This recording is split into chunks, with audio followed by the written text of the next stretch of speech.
like there's nothing really you can do except go out on the floor and execute and stay focused on the ways that we're going to be successful, and that's by everybody touching the ball whipping from side to side, setting great screens, or making hard cuts, and just resisting the urge to be stagnant and to be passive. And then on the other end, you can't give them easy buckets off of turnovers, and you can't give them easy or open shots off of breakdowns.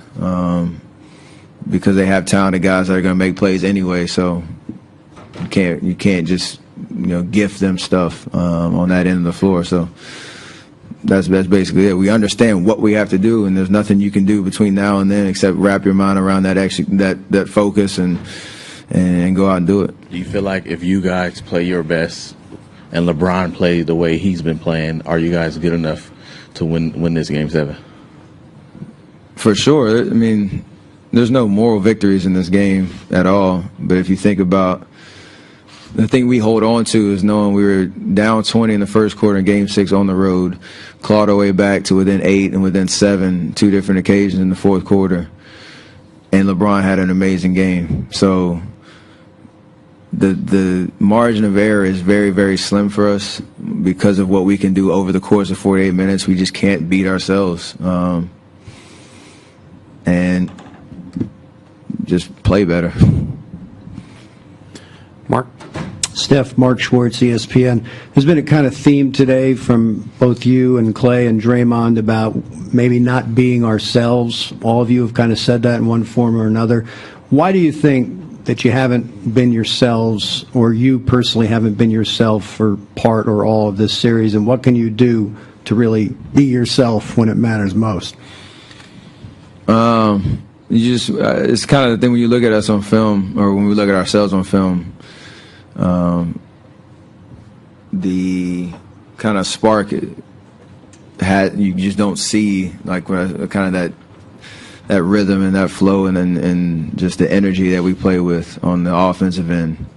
And obviously we lost Game 5 and 6, not so much because we missed open shots, but also because of our defensive breakdown. So it's kind of, you can kind of nitpick both sides, but at the end of the day, I don't know why we haven't been ourselves.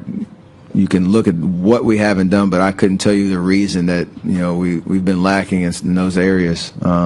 Besides, this is a long, hard grind journey to win a championship, and anything's liable to happen. The only thing that matters is we have one game left to figure it out. And at the end of the day, if we're standing on a podium tomorrow, who cares how we got there? We got there, so that's kind of the thing that we have to play for tomorrow. What is it that makes you confident that you can be yourself when it matters most? I know I'm prepared. I'll be prepared mentally and physically for the game. Just what I do normally to get ready to play. And Tom, last question of the yeah, that's it. Steph, Tom Haberstroh, ESPN.com. How would you, you touched on this a little bit with Marcus's question, but how would you characterize the looks that you've gotten against Cleveland in this series?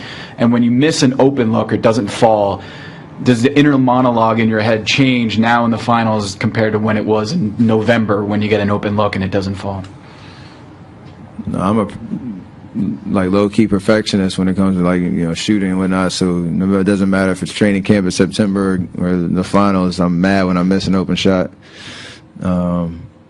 And my approach to the next play is the exact same. I have the same amount of confidence.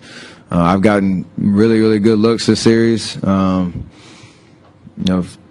out of the 6 games I've played pretty well to my expectations, my standards. So I need to take it up another notch for Game 7, and that's what the greats do. Thanks, Steph.